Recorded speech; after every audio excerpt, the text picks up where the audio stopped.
Halo semuanya, kembali lagi di podcast Simfoni seputar isu menarik, perspektif, dan juga beropini. Balik lagi dengan aku, Melia Wulandari, dan juga pasangan saya, yaitu Joe. Dimana pada sesi kali ini kita mau ngebahas mengenai perspektif teknologi, kesehatan mental, dan juga spiritual. Dan dalam studi tentang hubungan antara mental health dan agama menunjukkan bahwa spiritual dapat memiliki dampak positif pada kesejahteraan psikologis seseorang. Agama dapat membantu seorang mengatasi stres, kecemasan, dan depresi dengan memberikan dukungan sosial, makna hidup, dan ketertarikan pada nilai-nilai spiritual tersebut. Hal ini menunjukkan bahwa agama dapat menjadi sumber kekuatan untuk meningkatkan kesehatan mental seseorang.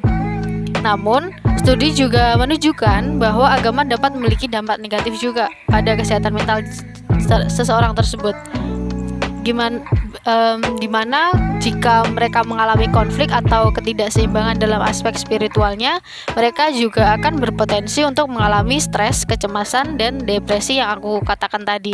Namun sebelum kita ngebahas mengenai bagaimana hubungan antara spiritual dan juga mental, gimana sih posisi agama di perkembangan teknologi yang semakin pesat ini?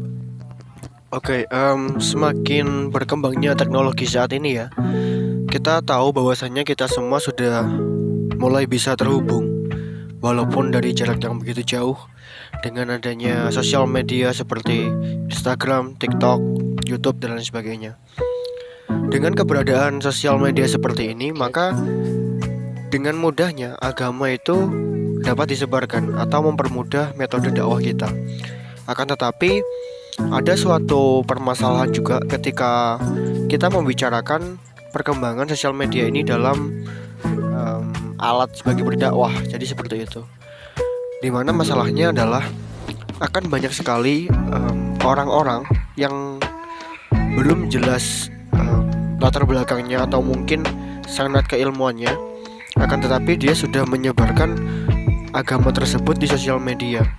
Atau mungkin ada seseorang, mungkin mantan artis lah, terus dia bertobat dan dia juga langsung bisa jadi ustadz. Itu juga sangat dimungkinkan di era saat ini gitu.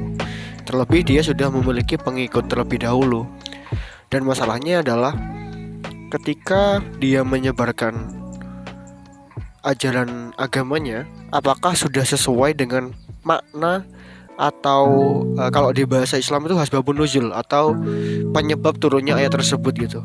Apakah sudah tepat atau belum? Karena dia belum belajar begitu lama juga, maka bagaimana penafsiran dia terhadap ayat-ayat tersebut juga patut dipertanyakan. Jadi seperti itu. Tapi gini kan, ketika seorang itu mau bertaubat dan juga mau memperdalam ilmu agama, karena adanya teknologi mereka merasa dimudahkan dong. Itu gimana? Terkait terlepas dari adanya asbabun nuzul yang belum mereka cari tahu lebih dalam gitu. Terkait bagaimana mereka keinginannya ya dalam memperdalam ilmu agama, itu merupakan suatu hal yang bagus gitu. Terlebih di Islam sendiri, kalau mau belajar ya, dia kan sudah mendapatkan nilai tersendiri atau pahala tersendiri di sisi Tuhannya kan gitu.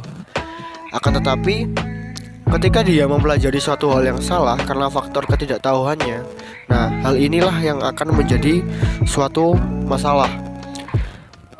Dapat kita ketahui bahwasannya aksi-aksi teror, terus upaya untuk menciptakan kekhalifahan di Indonesia misal, itu kan sebetulnya hanya dari organisasi tertentu saja. Akan tetapi hal tersebut bisa tersebar luas karena faktor media sosial ini tadi. Dan orang-orang awam yang belum tahu bagaimana keaslian dari ayat tersebut atau dari ajaran Islam sendiri, mudah untuk terkelabuhi dengan hal-hal seperti ini itu. Atau mungkin yang bisa kita sebut eranya adalah era post-truth gitu, atau pasca kebenaran. Dimana ketika dia mengatakan suatu tafsiran terhadap ayat dan tidak sesuai dengan tafsir yang sebenarnya, akan tetapi hal tersebut dilakukan secara berulang-ulang, maka bisa dianggap hal tersebut sebagai suatu kebenaran. Jadi seperti itu. Oke, jadi untuk menghindari kebohongan yang akhirnya dibenarkan di kemudian hari, seorang yang baru mempelajari ilmu agama, mereka juga harus mempelajari lebih dalam. Apakah emang pelajaran agama yang mereka pelajari itu emang benar-benar ada dan sanadnya itu jelas dari Nabi dan juga ajaran dari agama Islam itu sendiri gitu ya. Terkait bagaimana berita kebohongan atau hoax, gimana sih efek hoax terhadap agama dan juga kita kan ngomongin kesehatan mental tadi. Itu efeknya seperti apa? Yang pertama, kalau kita membicarakan kepada agama ya, efek buruk terhadap agama, tentu saja hal tersebut akan mengakibatkan kesalahan persepsi dari orang-orang yang mendapatkan ajaran yang keliru ini tadi, dan berpotensi untuk memecah belah NKRI gitu. Karena kan mereka cenderung pernah aku katakan bukan radikal ya, tapi orang-orang semacam ini adalah Islam dangkal. Misal saya lebih nyaman menyebutnya dangkal, karena kalau radikal kan kita bisa berpikir secara mendasar lalu kita sesuaikan dengan konteks zaman kan gitu. Akan tetapi orang-orang yang semacam ini adalah orang-orang yang memiliki pemikiran yang dangkal. Dan selanjutnya adalah efek buruk hoax terhadap terhadap kesehatan mental. Tentu saja dia akan memberikan efek buruk seperti yang ada di opening kamu tadi, yang mana berita hoax ini dapat memberikan dampak berupa gangguan mental seperti kecemasan yang berlebihan, depresi, atau bahkan bunuh diri. Kita dapat ketahui semisal ada kasus pengeboman rumah ibadah yang melibatkan seorang atau mungkin beberapa kelompok sehingga harus menewaskan dirinya sendiri, atau mungkin bisa kita sebut dengan bom bunuh diri.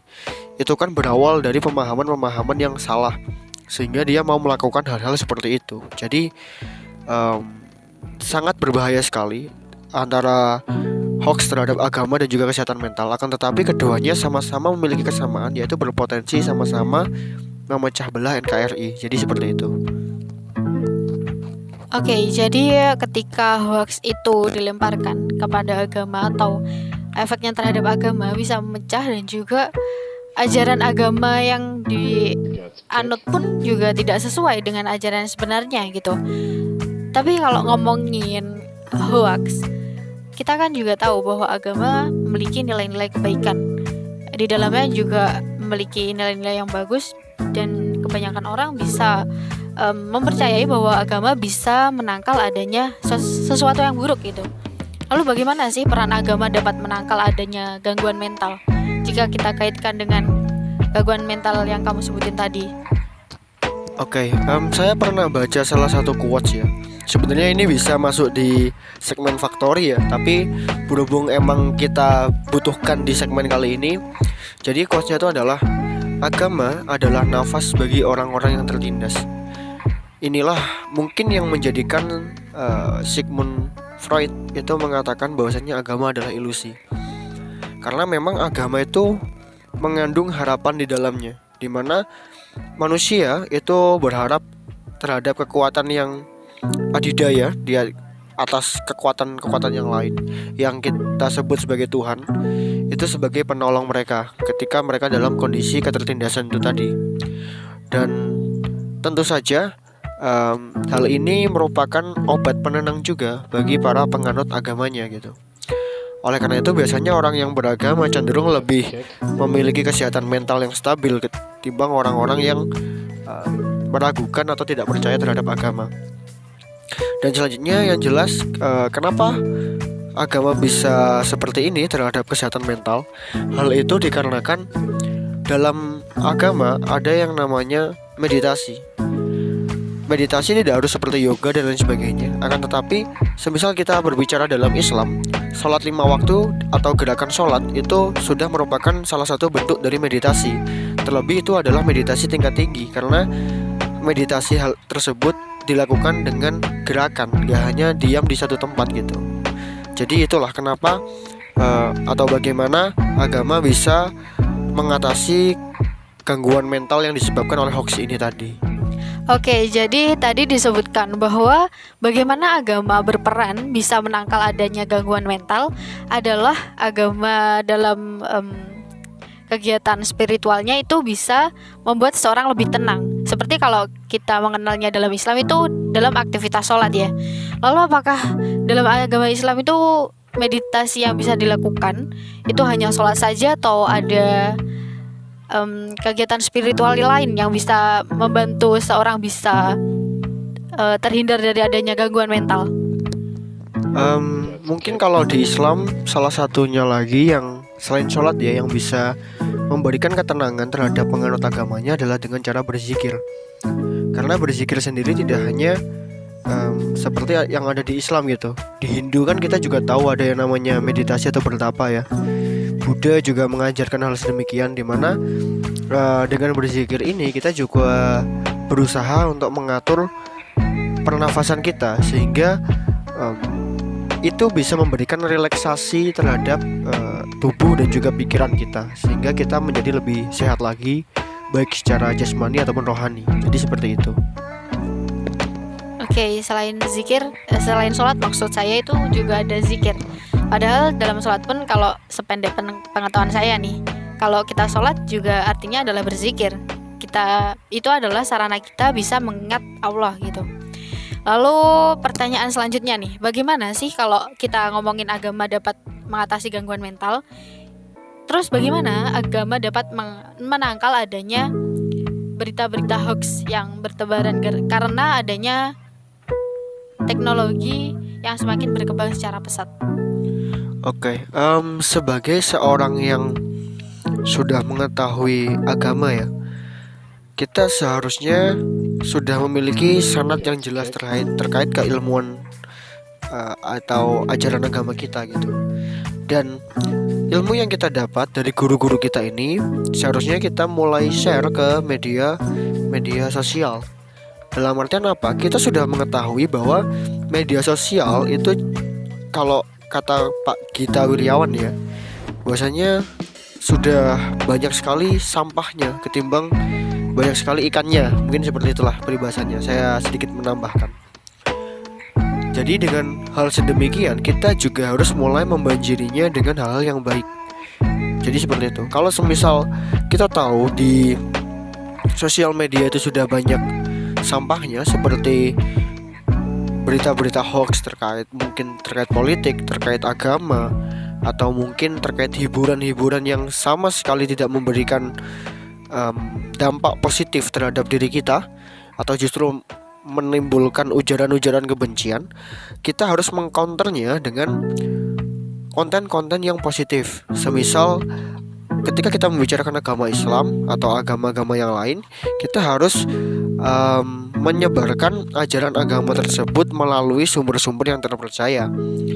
Atau kalau kita membicarakan isu politik misalnya, itu kita harus juga menelaah lebih kritis lagi terhadap berita-berita yang ada di sosial media, sehingga kita bisa memberikan berita yang lebih benar dan juga aktual terhadap penonton yang ada di sosial media, ataupun dalam keilmuan secara umum seperti yang ada di podcast kita ini. Walaupun tidak begitu akademik ya dalam artian, akan tetapi kita juga sudah berikhtiar dalam mengurangi jumlah hoax yang ada di era post-truth ini, dan juga kita memberikan hal yang positif terhadap pemirsa kita gitu. Sama seperti tagline kita kan, karena bertambahnya pengetahuan penonton kita akan menjadi salah satu alasan kita masuk ke surga. Nah, jadi seperti itu cara kita nanti menangkal hoax yang ada di sosial media. Oke, aku tertarik sama statement kamu tadi terkait bagaimana kita bisa menangkal hoax dengan cara banyak posting hal-hal baik. Atau kalau kamu bilangnya tadi adalah mengurangi sampahnya dan banyakin ikannya kalau kita analogikan di laut. Tapi aku pernah itu posting mengenai hal-hal yang lebih bermanfaat lah.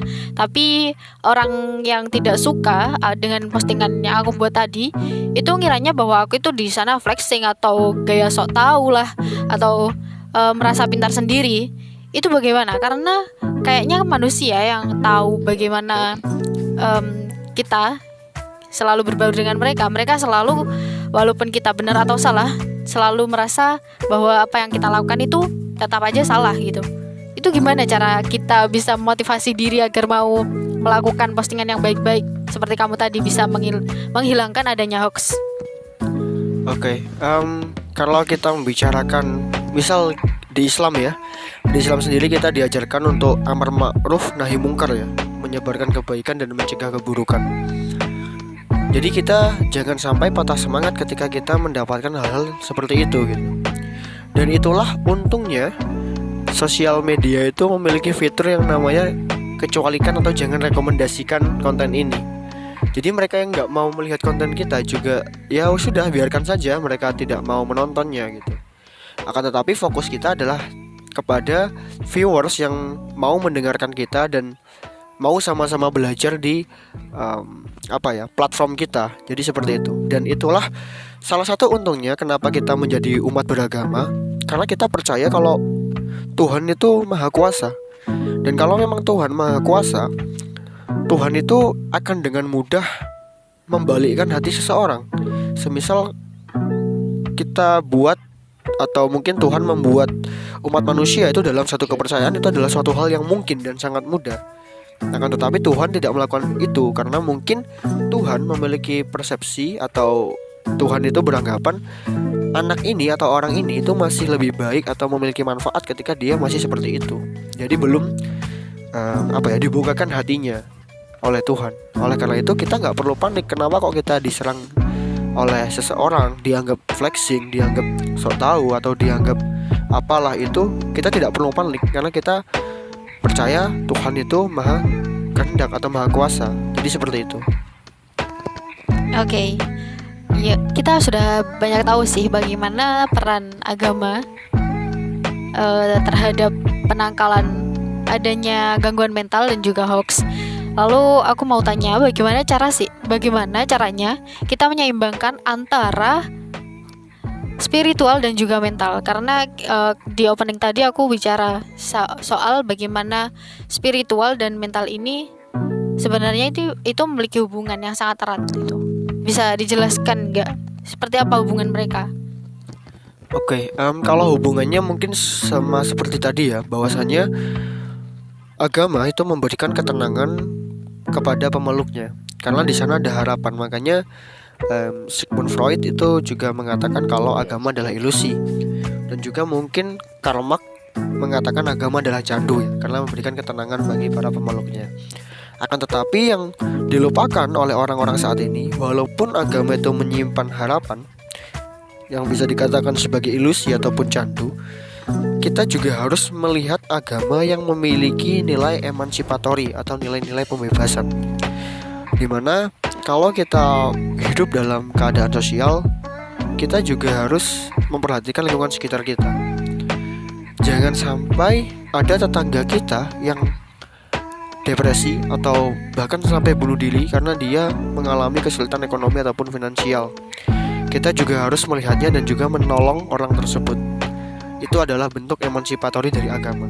Dan itu juga memberikan ketenangan baik bagi diri sendiri juga bagi sesama umat beragamanya. Dan bagaimana caranya menyeimbangkan antara kesehatan mental dan juga spiritual adalah dengan jangan terlalu sibuk atau terfokus terhadap kehidupan. Karena kalau kita berusaha atau terus-terusan fokus terhadap kehidupan kita saat ini, itu cenderung kita lebih banyak menggunakan logika daripada perasaan ataupun keimanan kita. Dan kita tahu bahwasannya logika ini tadi itu rawan terkena gangguan kesehatan mental seperti kecemasan yang berlebih, terus depresi, stres, bahkan hingga sampai bunuh diri itu tadi. Nah, oleh karena itu kita harus menyeimbangkan antara kehidupan kita di dunia dan juga di akhirat dengan cara kita juga melakukan pekerjaan kita, akan tetapi kita juga tidak meninggalkan apa yang menjadi kewajiban kita sebagai umat beragama, terutama hubungan kepada Tuhan kita atau ibadah secara vertikal, bukan ibadah secara horizontal saja. Dan keduanya pun juga harus kita tetap laksanakan supaya kita dapat memiliki kesehatan mental yang bagus, dapat beragama dengan baik dan hidup bersosial juga dengan baik. Jadi seperti itu. Oke, nggak kerasa nih sudah berada di penghujung pertanyaan. Dan aku dapat kesimpulan sih, ketika kita mau menghadapi perkembangan teknologi yang semakin pesat, kita agar kesehatan mental kita itu terjaga, maka kita harus menyeimbangkannya dengan paham agama dan juga memperkuat kematangan spiritual kita. Gitu ya. Jadi untuk closing statement pada episode Simfoni kali ini apa nih? Oke, untuk closingnya adalah latihlah intelektualmu, karena dengan hal tersebut hoax tidak akan mengintaimu, dan dari situ adalah sumber kesehatan mentalmu. Jadi seperti itu. Oke, sangat menarik ya. Kalau ngomongin quotes, bisa nih jadi salah satu host di Factory gitu. Kalau kalian setuju bisa deh komen nanti di bawah terkait gimana kalau hostnya Factory bisa dia juga gitu. Oke, mungkin sekian dulu dari episode Simfoni kali ini. Dan tentunya kalau kalian suka pada video yang kami buat, bisa kalian share, subscribe, dan juga like. Dan terima kasih untuk teman-teman yang sudah selalu meluangkan waktunya untuk menonton video-video dari kami. Dan sekian dari kami, and see you next video.